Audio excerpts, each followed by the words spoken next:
출애굽기 3장 9절 10절. 그러므로 이제 보라, 이스라엘 자손들의 부르짖음이 내게 미쳤으며 또 이집트인들이 그들을 압제하는 그 압제를 내가 보았으니 그러므로 이제 오라, 내가 너를 파라오에게 보내고 너로 하여금 내 백성 이스라엘 자손들을 이집트에서 데리고 나오게 하리라 하시더라. 자, 출애굽기 3장의 말씀을 봅니다. 말씀의 제목은 왜 이제 오신 겁니까? 왜 이제야 오신 겁니까? 어째서 이제서야 오셨습니까? 어쩌라고? 우리 인생에는 시기를 놓쳐서 큰 위기를 맞는 경우가 많죠. 시기를 놓쳐버렸어요. 반대로 시기를 잘 맞춰서 너무나 감사한 일이 일어나기도 합니다. 여러분, 치료 시기를 놓쳐서 더 이상 손 쓸 수 없는 그런 위기를 맞는 사람들이 있는가 하면 치료 시기를 놓치지 않아서 잘 맞춰서 치료를 받아서 아주 다행스러운 일을 만나기도 합니다. 응급 환자의 경우에는 골든타임이 중요하다고 하죠. 골든타임을 놓치게 되면 환자가 죽음에 이를 수도 있는 것이기 때문에 그렇습니다. 이 말씀을 왜 드리는 것입니까? 오늘 본문에 보게 되면 하나님과 모세 사이에 그 타이밍이 안 맞아도 이렇게 안 맞은 것처럼 보일 수 없는, 정말 하나님께서 생각하시는 그 타이밍하고 모세가 생각했던 타이밍, 그 시기가 너무 안 맞는 것 같은 그런 모습을 보기 때문에 그렇습니다. 오늘 본문 9절과 10절 두 절에서 우리가 읽었던 말씀에서 우리는 이제라는 말씀을 보게 됩니다. 이제 오라, 이제 보라 라는 모습을 보게 되는 것이죠. 9절에서 주님께서는 이제 보라 말씀하셨고 10절에서는 이제 오라 말씀하셨습니다. 내가 너를 보내겠다.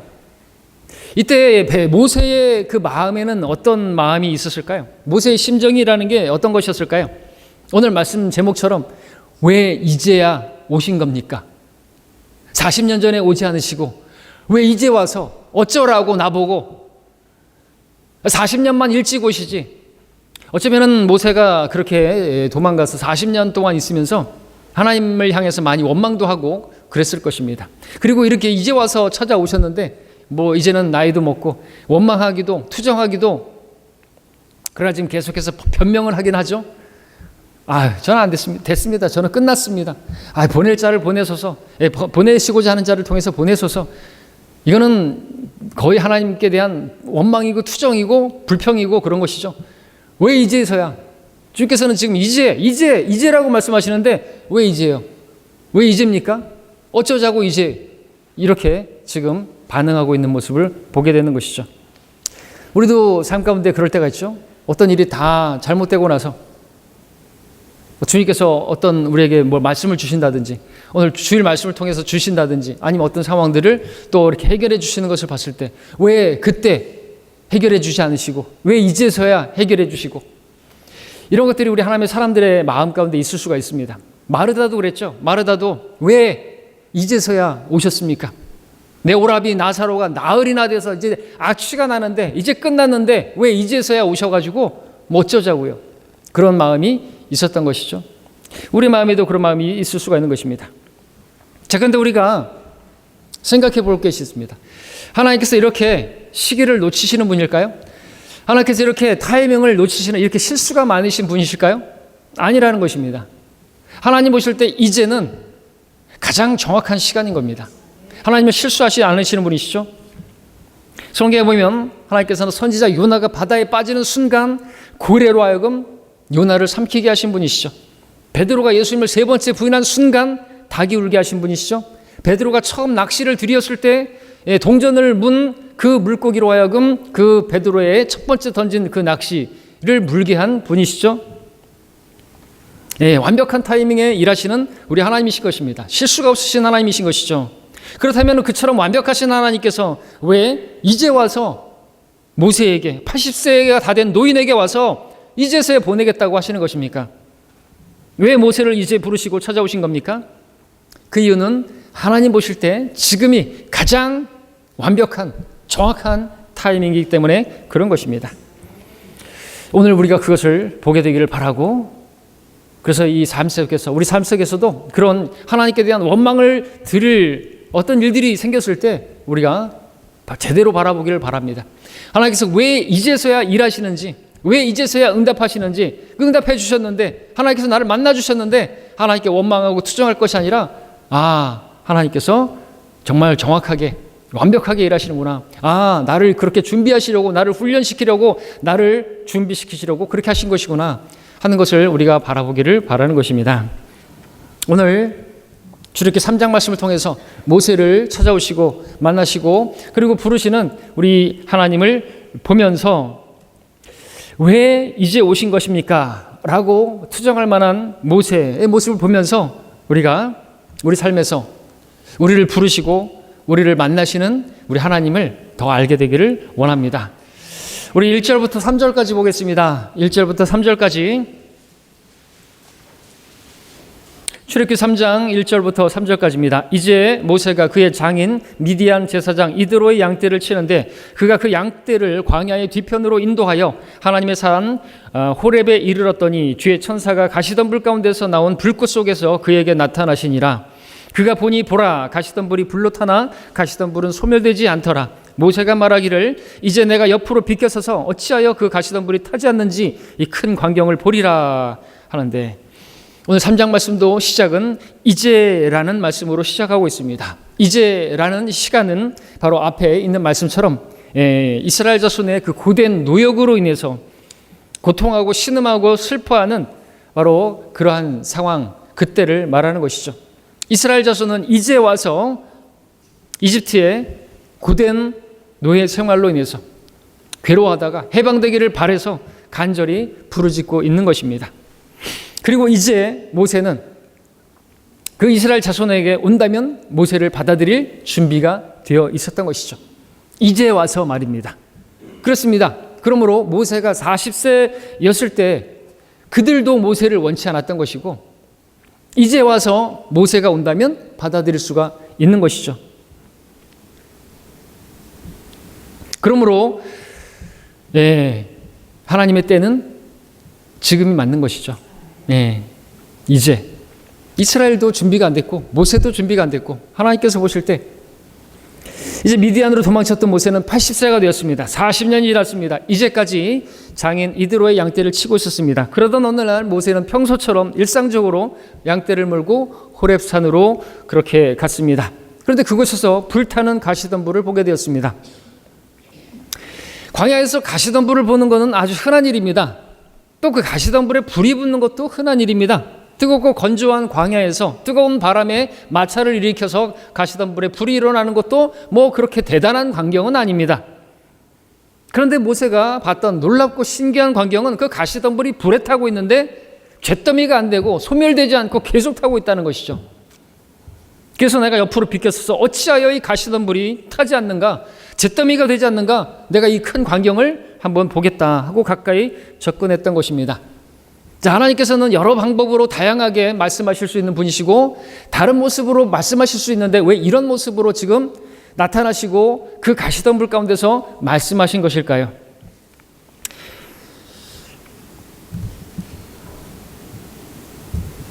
이 모습이 무엇을 보여주는 것입니까? 가시덤불은 무엇입니까? 가시덤불은요, 열매도 없고, 가시덤불은요, 조그마한 망치자루도 만들 수 없는, 아무짝에도 쓸모없는, 목재가 될 수 없는, 쓸모가 없는, 제목에 못 되는 그런 부족함한, 그야말로 아무짝에도 쓸모없는 그러한 것이죠. 그것을 보여주는 것입니다. 가시덤불이 상징하는 것은 바로 모세 자신이었습니다. 1차적으로. 물론 또 우리가 말라기 3장 6절이라 보면 이스라엘의 야곱의 아들들은 소멸되지 아니하리라. 불타는 그와 같은 불같은 시련 가운데서도 절대로 망하지 않고 지도상에서 사라지지 않을 민족이 바로 이스라엘이죠. 그렇게 사라지게 만들려고 공격하고 그렇게 가스실에서 죽임당하고 그랬는데도 이스라엘은 여전히 건재합니다. 그리고 1948년에 독립을 하고, 이유가 뭐죠? 하나님 말씀 때문에 그렇죠. 소멸되지 않습니다. 지구상에서 사라지지 않습니다. 이스라엘은 회복하게 될 것입니다. 자, 그러나 여기서는 모세 자신을 보여주는 것이죠. 가시덤불처럼 모세는 너무나도 지금 제목이 될 수 있는 그런 인재가 못 되는 것입니다. 하나님께서 쓰실 만한 그런 아무짝에도 쓸모없는 그런 사람처럼 있는 것이죠. 시편 90편에서 그가 말했습니다. 우리의 연수가 70이고 강건하면 80이어도, 그리고 이제 사라져버리는, 이제 끝난 죽음을 앞둔 그런 모세인 것이죠. 그런데 그 가시덤불에서 불이 타고 있습니다. 근데 그 불이 소멸되지 않습니다. 이 불은 하나님께로부터 온 불이라는 것을 보여줍니다. 4절에 보면은 주께서 그가 보려고 옆으로 비켜서는 것을 보신지라 하나님께서 가시덤불 가운데서 그를 불러 말씀하셨습니다. 왜 이런 모습으로 주님께서 나타나시고 그렇게 말씀하시는 것이죠? 왜 가시덤불이고 왜 거기에 불을 붙이시고 모세를 만나고 계시는 것입니까? 주님께서는 모세에게 이러한 모습으로 나타나셨는데 그 이유는 모세에게 앞으로 어떻게 그를 통해서 일하실 것인가를 보여주기 위함이 아니겠습니까? 아무짝에도 쓸모없어 보이는 모세에게 그 안에 영적인 불을 일으켜서 타오르게 하시는, 그리고 사역자로 삼으시는, 일꾼으로 삼으시려고 하는 그러한 일 말이죠.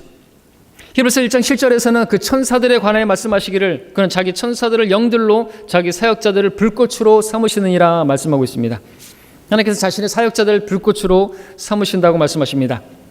누가복음 24장에서는 아무런 소망 없이 슬퍼하면서 엠마오로 가던 두 제자들에게 주님께서 오셔서 그들에게 말씀을 들려주셨을 때 그들은 말합니다. 그분이 길에서 우리에게 말씀하시며 성경을 열어 보여주실 때 우리 마음이 뜨겁지 아니하더냐.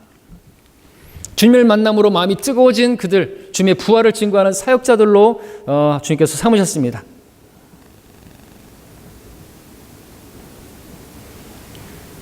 그처럼 오늘 본문에서도 80세의 힘없고 약한 모세에게 주님께서 함께 하시고 그에게 불을 붙이시고 그를 통해 이스라엘을 구원하고자 하는 그 사역자로 삼으시고자 하시는 것이죠. 주님의 부르심에 모세는 내가 여기 있나이다 라고 응답했습니다. 주님께서는 오늘 여러분의 마음에도, 냉랭한 마음에도 불을 붙이셔서 주님의 쓰임받는 사역자들이 되기를 바라십니다. 여러분 어떻게 반응하시겠습니까? 예레미야는 이런 말을 했습니다. 성경 공부 시간에도 왔는데 그의 말씀이 내 마음 속에 뼈들 속에 사무치는 불타는 불 같아서 내가 참기에 지쳤고 견딜 수 없었나이다. 하나님의 말씀이 불과 같이 우리 안에서 타오르게 만드는 그런 말씀인 것이죠. 전하지 않으면 안 되는 그런 말씀을 이제 모세에게 주시고 그 안에 불을 붙이셔서 그 쓸모없는 것 같은 그 가시덤불과 같은 모세를 사용하셔서 하나님께서 이스라엘을 구원하시고자 하시는 것입니다. 자, 5절 6절을 보겠습니다. 출애굽기 다시 3장 5절 6절. 주께서 말씀하시기를 여기로 가까이 다가오지 말고 내 발에서 신을 벗으라. 이는 네가 서 있는 곳은 그것이 거룩한 땅임이니라 하시더라. 주께서 또 말씀하시기를 나는 내 조상의 하나님 곧 아브라함의 하나님 이삭의 하나님 야곱의 하나님이라 하시더라. 모세가 자기 얼굴을 가리니 이는 그가 하나님 쳐다보기를 두려워함이더라. 하나님께서 양떼를 돌보고 있던 일상생활하고 있던 모세를 불타는 가시덤불 가운데서 부르셨습니다. 자, 우리가 여기서 생각해 볼 것은 하나님께서 이렇게 일상생활하고 있는 가운데 그렇게 만나고 부르신다는 것이죠. 우리 일상 중에 우리를 부르시는 하나님의 음성을 우리도 들을 수 있어야 하는 것입니다.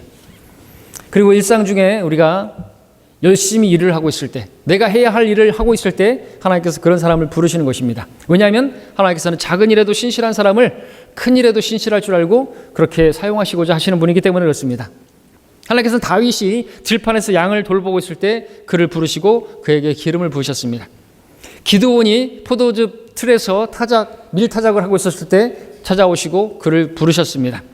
베드로와 안드레 열심히 그물을 던지고 있을 때 그들에게 오셨고 그들을 부르셨습니다. 세리마테 그가 세금을 거둔 일을 열심히 하고 있을 때 그에게 오시고 나를 따라오라고 말씀하셨습니다. 하나님께서 이렇게 일상적인 삶 가운데서 그렇게 부지런히 일하고 있을 때 우리도 여러분도 부르시는 것입니다. 왜 그럴까요? 하나님께서 작은 일에 신실한 자를 쓰시기를 원하시기 때문에 하나님께서 게으른 사람을 쓰시기를 않습니다. 악하고 게으른 종아라고 그렇게 말씀하실 뿐입니다. 하나님께서는 우리를 또한 일상생활에서 그렇게 부르시는 이유는 우리와 항상 함께하고 계시기 때문에 그렇죠. 내가 무슨 일을 하든지 다 보고 계시면서 내 일상생활에서 항상 나와 같이 함께하고 계시는 분이기 때문에 일상 중에 우리를 부르시는 것입니다.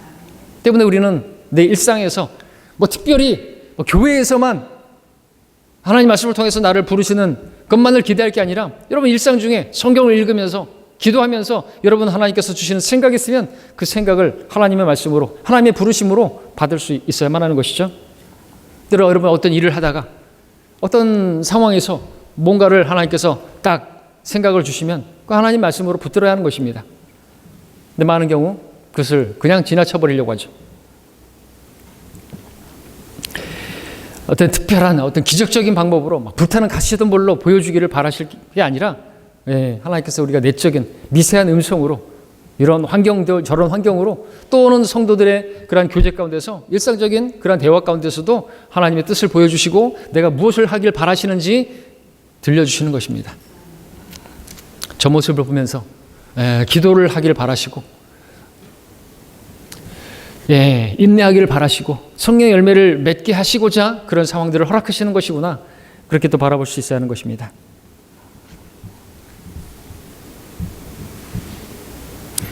자, 그리고 이제 하나님께서 모세가 선 곳은 거룩한 땅이니 내 발에서 신을 벗으라 말씀하셨습니다.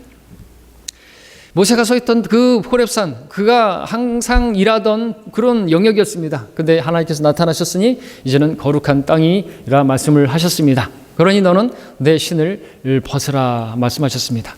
내 발에서 신을 벗으라. 무슨 뜻일까요? 어떤 의미가 있을까요? 우선 구약에서 신을 벗는 일이 권리를 양도하는 일과 관련이 있습니다.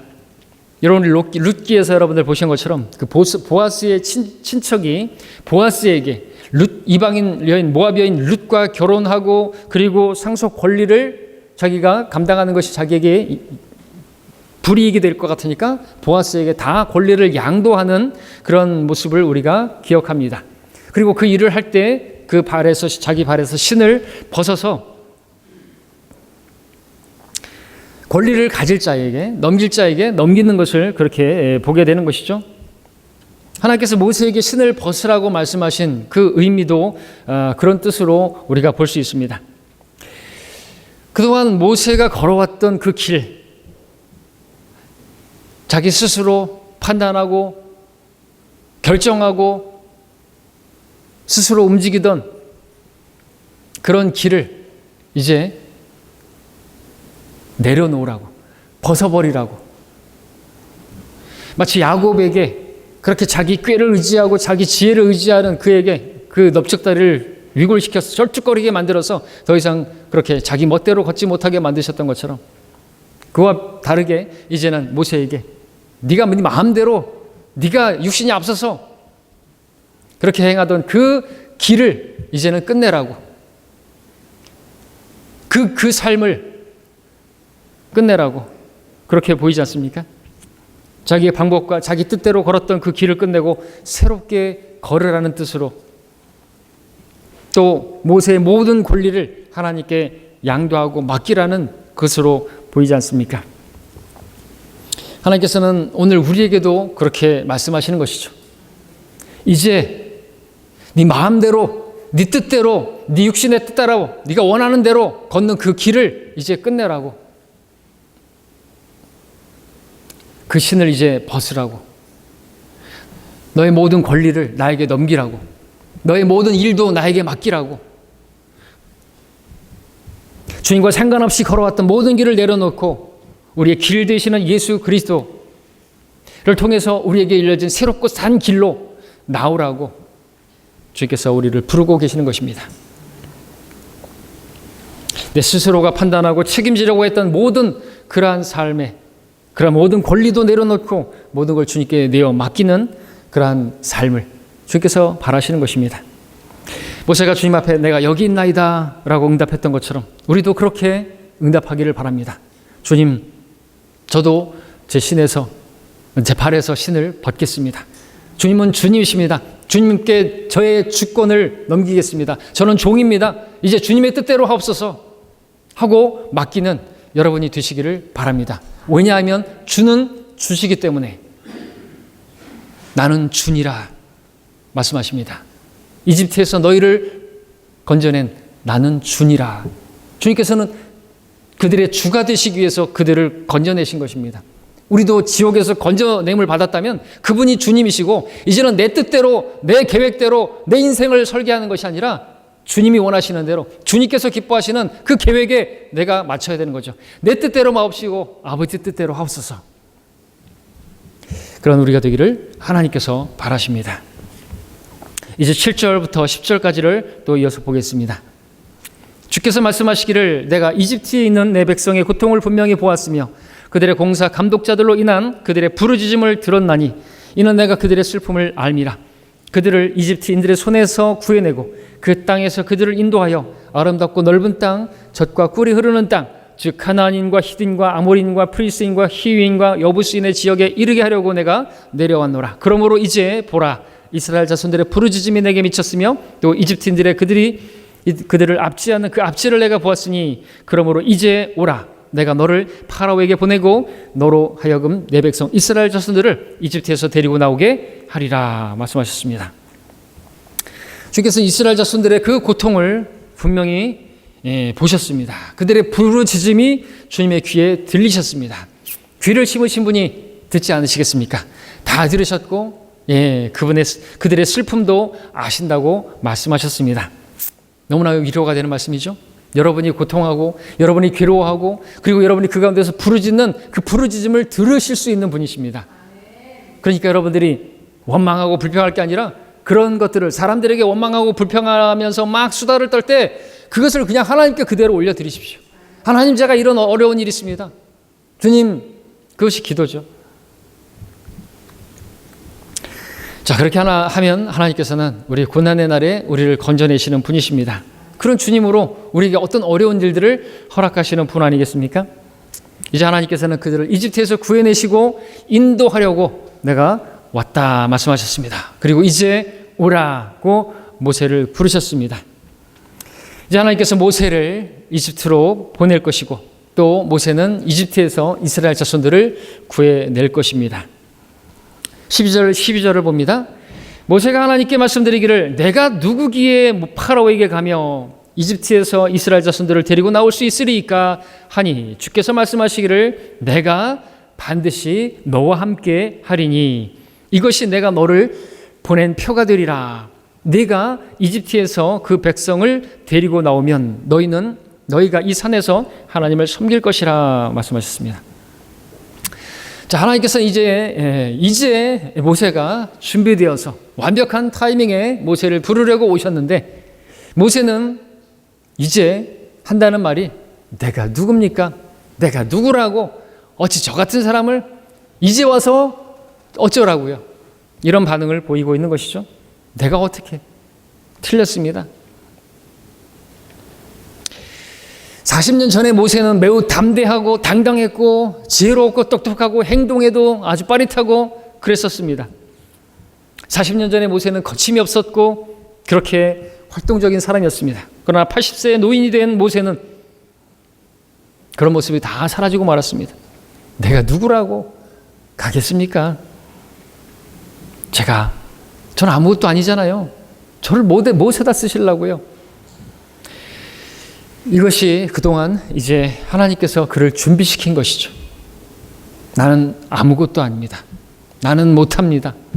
완전히 부인되어진 그야말로 십자가에 못 박힌 것 같은 그런 모세의 모습. 하나님께서 그런 사람을 쓰십니다. 자기가 대단한 사람 쓰시지 않습니다. 훌륭한 사람 쓰시지 않습니다. 그러려면 주님께서 뭐라고 내가 너와 함께 하겠다고 말씀하십니다.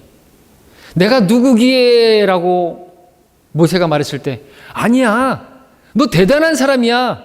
야, 너 너무 위축돼 있지 마. 야, 너에게는 무한한 잠재력 있어. 너 대단한 사람이야. 너 훌륭한 사람이야. 너 모르고 있는 거야. 너 그렇게 말씀하지 않으시고 뭐라고 말씀하셨다고요? 그래, 너 안 돼. 네가 뭐라고 그렇게 나댔었어. 내가 너와 함께 한다니까. 40년 전에 네가 나를 바라봤다면, 네가 나와 함께 했다면 그때 내가 널 썼지. 근데 왜 지금도 널 바라보고 있는데? 내가 누구기에? 그 또 아무것도 아니야. 이제 봤니? 너 아무것도 아니라고. 내가 너와 함께 하겠다.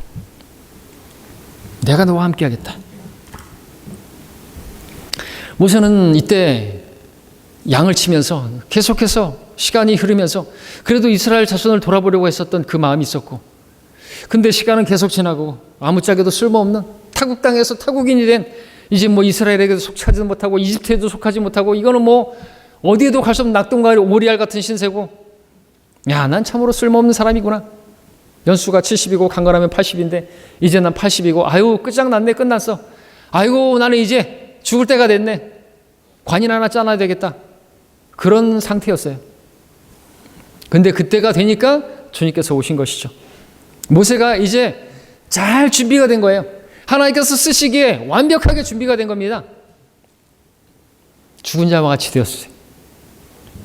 더 이상 자신을 신뢰할 수 없는 사람, 오직 주님이 아니면은 아무것도 할 수 없는 사람, 주님께서 함께 하셔야만 모든 것을 할 수 있는 사람. 그래서 이제 와서 주님께서 부르신 것이죠. 왜 이제 오셨냐고요? 지금이 주님께서 쓰시기에 정확한 타이밍이니까 오신 것이죠. 내가 누구기에 모세는 자기를 아직도 바라보고 있어요.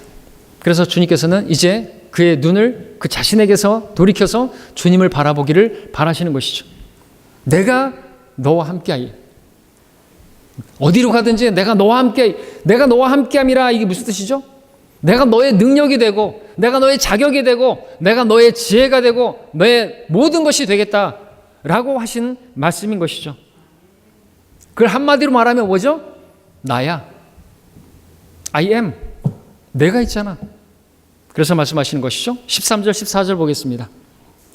모세가 하나님께 말씀드리기를, 보소서 내가 이스라엘 자손에게 가서 너희 조상들의 하나님께서 나를 보내셨다, 너희에게 보내셨다라고 그들에게 말할진대 그들이 내게 말하기를 그의 이름이 무엇이냐 하면 내가 무엇이라고 그들에게 말하리까 하니, 하나님께서 모세에게 말씀하시기를 나는 곧 나니라 하시고 또 말씀하시기를 너는 이스라엘 자손들에게 이같이 말할지니 나이신 분께서 나를 너희에게 보내셨다 하라 하시니라. 모세는 처음에 내가 누군데요? 라고 물었고, 이번에는 하나님이 누구신데요? 라고 묻고 있는 것이죠. 40년 전에 모세는 자신이 누구인지를 몰랐습니다. 자신은 스스로 지혜롭고 똑똑하고 말과 행위에 능하다고 그런 대단한 사람인 줄로 착각하고 있었습니다.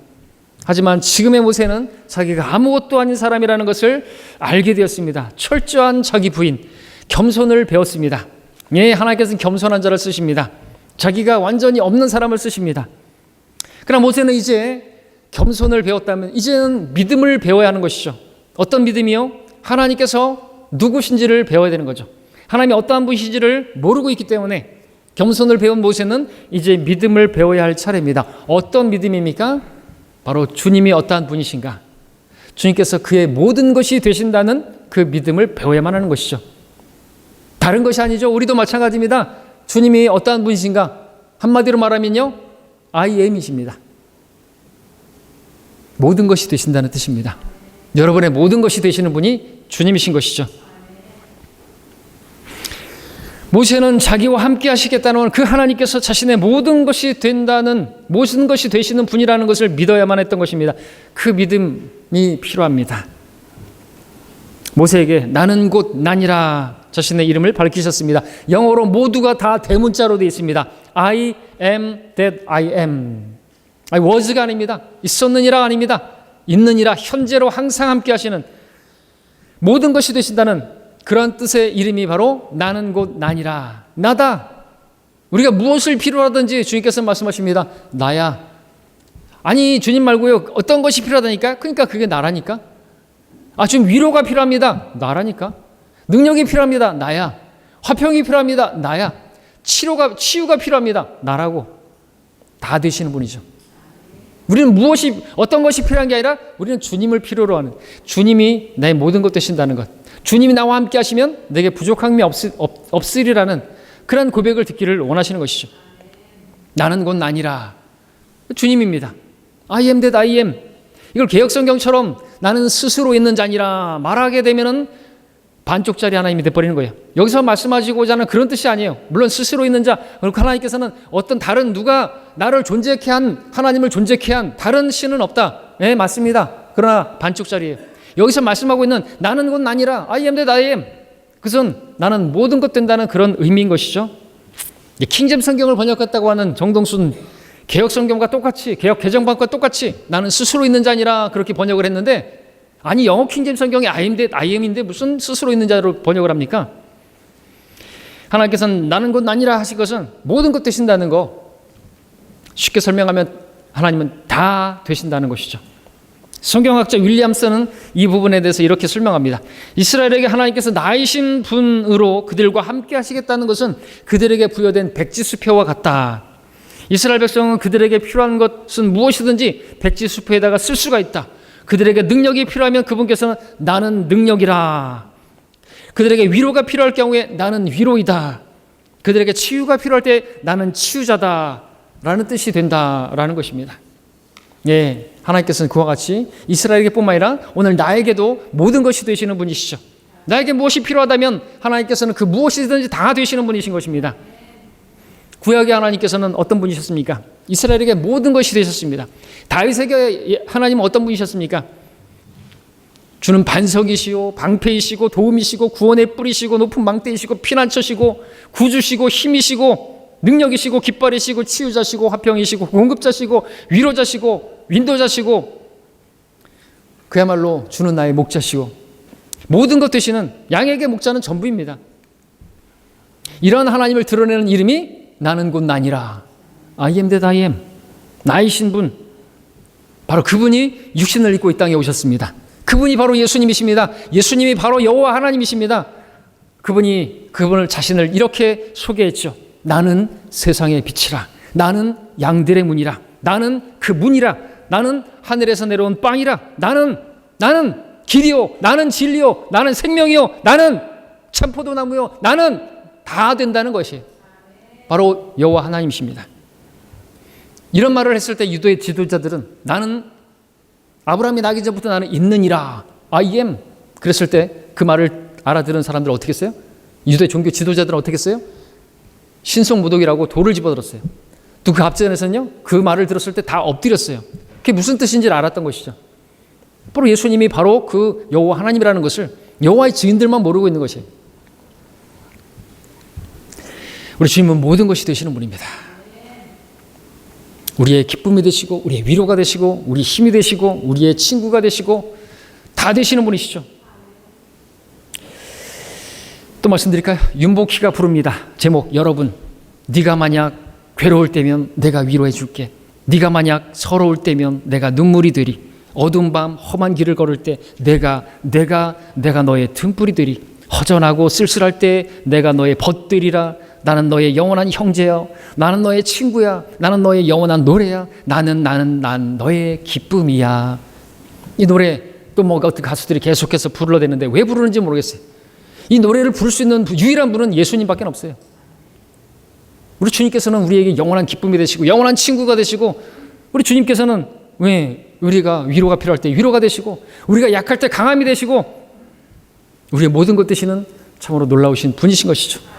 모세에게 필요했던 믿음, 바로 주님을 바라보는 믿음, 주님께서 바로 I am이시라는, 그의 모든 것 되시는 분이시라는 사실을 깨닫게 되길 바라시고, 오늘 우리에게도 그것을 원하십니다. 여러분이 필요한 건 다른 게 아니에요. 주님 행복이 필요합니다. 나야. 주님 복되신 분이에요. 주님이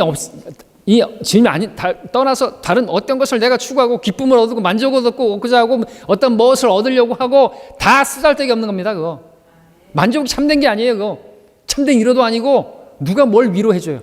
누가 뭘 잠깐 기뻐하고 뭐 코미디 보면서 깔깔깔 울리고 그게 뭐 기쁨이에요? 술 마시면 그게 기쁨입니까? 잠시 잊어버리는 위로를 할 수 있겠지만 그건 아무것도 아니라는 것이죠. 주님이에요, 주님. 주님에게로 가야죠. 주님과 교제해야죠. 참된 기쁨이 있고 참된 위로가 있고 참된 즐거움이 있습니다.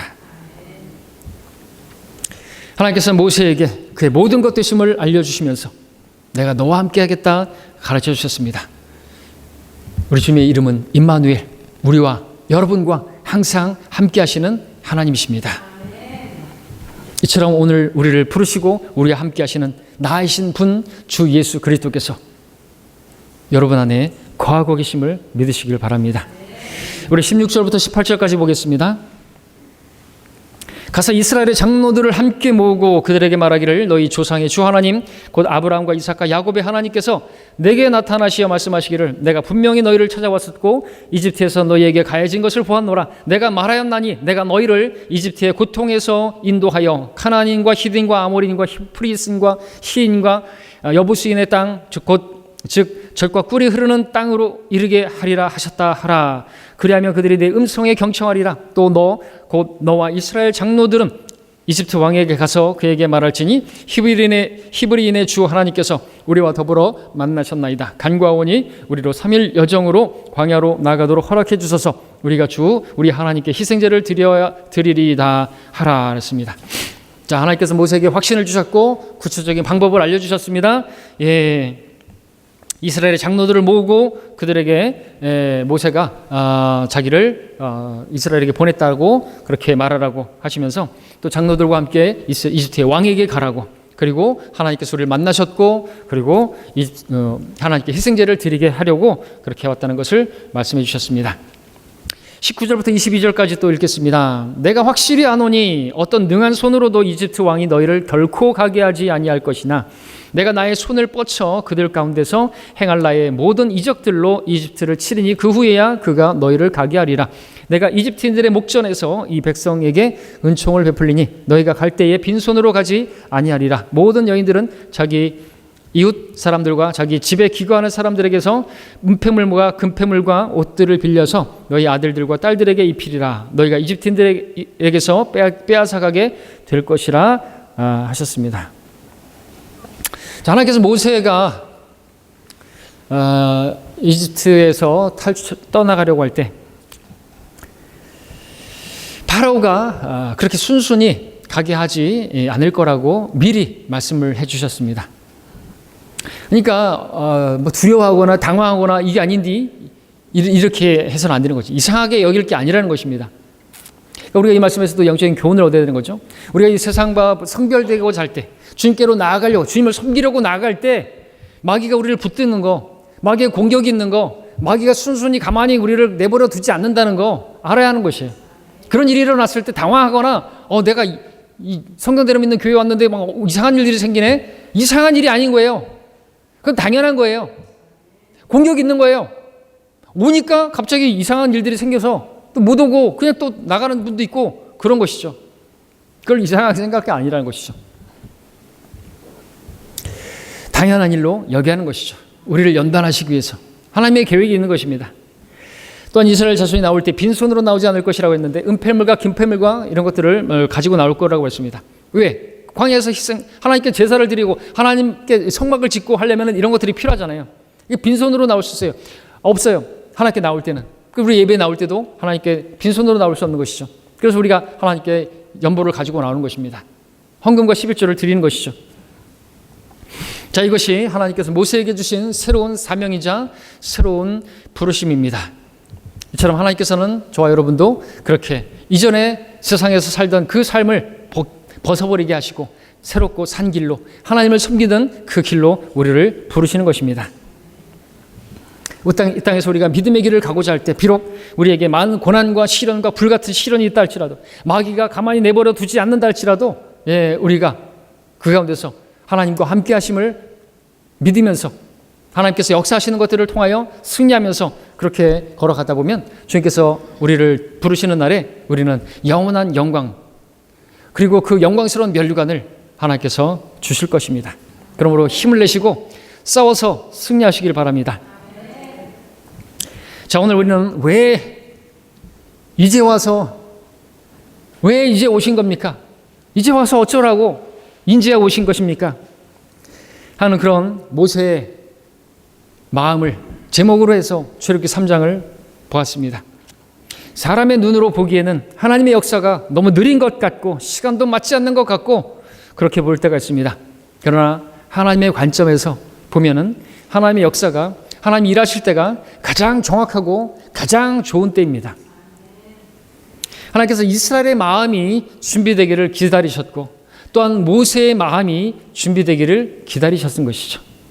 모세가 생각했던 그 준비는 뭡니까? 자신의 지혜와 능력이었을지 모르겠지만 하나님께서는 그 모세의 지혜와 능력이 다 사라지고 자신에 대한 신뢰가 제로가 될 때 하나님께서 전능하신 분이 되시라고 하면 그런 무능자가 되어야 하는 것입니다. 그때까지 기다리셨던 것이죠. 그리고 이제 그가 아무것도 아닌 사람이 되었을 때 이제 그가 하나님만 바라보고 준비할, 하나님께서 나의 모든 것 되시는 분이라고 그렇게 믿을 수 있게 되었을 때 하나님께서 그를 찾아오시고 만나주신 것입니다.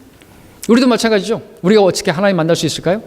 나에게 아직도 능력이 있다고, 나에게 지혜가 있다고 생각하면 하나님 못 만나는 것이죠. 하나님 찾지도 않아요. 아유, 주님 그냥 계세요. 제가 알아서 할게요. 주님 필요 없어요. 만나지 못하는 것이죠. 살아계신 하나님 언제 만납니까? 내가 아무것도 할 수 없으면 그야말로 진퇴양난이고 사면초가에 만났을 때 그때 주님을 만나게 되는 것이죠. 근데 그날이 오기 전에, 그렇게 고난이 오기 전에 주님을 찾으라고 말씀하시는 것이죠. 그러한 주님을 믿을 수 있도록 우리에게 성경을 주신 것입니다. 우리는 때로 하나님의 인도를 받으면서 왜 이제서야 하나님께서 이것을 나에게 알려주시고, 왜 이제 와서 하나님께서 나를 쓰시려고 하시는 것일까? 왜 이제 와서 기도에 응답해 주시고, 왜 이제 와서 나에게 바른 성경을 알려주시고, 왜 이제 와서 하나님의 피로 사신 교회를 알려주시고, 왜 이제 와서 나에게 바른 교리를 알려주시고, 왜 이제 와서 나에게 이런 것들을 허락해 주신 것입니까? 라고 투정할 수도 있습니다. 그러나 중요한 것은 그런 투정이나 그런 불평이 아닌 것이죠. 이제부터 주님과 함께 하기를 바라시는 것입니다. 늦었다고 생각할 때가 가장 빠르다면서요? 이제 내가 이제 하나님께서 알려주셨으니까, 내 바른 길로 인도해 주셨으니까 이제부터가 중요한 것입니다. 어제까지는 중요하지가 않은 것이죠. 어제 아니에요. 우리 하나님은 I am입니다. 오늘의 하나님이시죠. 워지가 없어요. 하나님께는 항상 현재로 계십니다. 자, 이제 말씀을 마치면서 우리 고린도후서 5장 15절을 읽고 정리하겠습니다.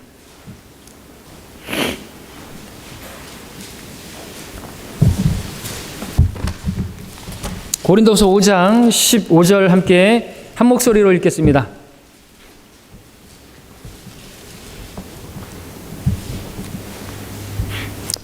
(5장 15절) 시작. 그가 모든 사람을 위하여 죽으신 것은 산자들이 이제부터는 더 이상 자신들을 위하여 살지 않고 자기들을 위하여 죽었다가 다시 살아나신 그분을 위하여 살게 하려는 것이라. 예수께서 우리를 위해서 죽으신 이유가 뭐예요? 우리를 죄와 죄의 형벌의 장소인 지옥으로부터 구원하신 것뿐만이 아니라 이제부터는 산자들이 그분을 위하여 살게 하시려고 부르신 것이에요. 나 이제 지옥 안 갔으니까, 이제 안 가게 되었으니까 됐다, 아니라는 것이죠. 그분이 우리를 위해서 죽으신 것은 이제부터는 그분을 위해서 살게 하시려고, 이제는 내 발에서 신을 벗어버리고 이전처럼 내가 원하는 길로 가고 내가 원하는 방법대로 그렇게 사는 삶을 끝내고 내 주권을 주님께 내어드리고, 그렇게 주님과 동행하며 내 모든 것 되시는 주님을 신뢰하며 그분을 따르는 삶을 살기를 하나님께서 바라십니다. 그런 삶을 사는 우리 모두가 되기를 바라십니다. 기도하겠습니다.